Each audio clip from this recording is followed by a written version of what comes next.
hivi ni mtumishi wa Mungu, ni mchungaji.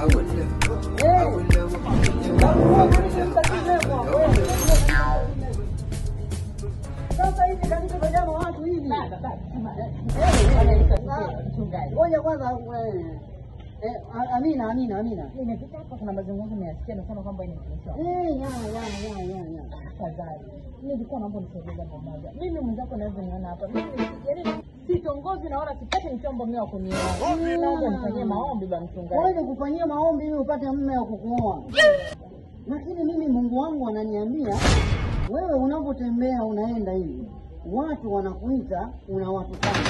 Auendi unawafyonya. Unatarajia huyu Mungu, yani huyu mume Mungu amshushe kutoka juu. Hao anayekuita ndio watakaye kuoa. Na mimi kama mtumishi wa Mungu sitaki nisumbue, mimi naoteshwa na Roho Mtakatifu.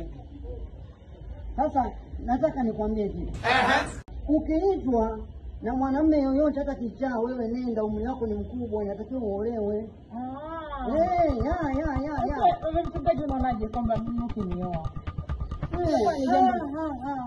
Mchungaji haruhusiwi, ngatenda dhambi. Wewe nenda, ngatenda dhambi.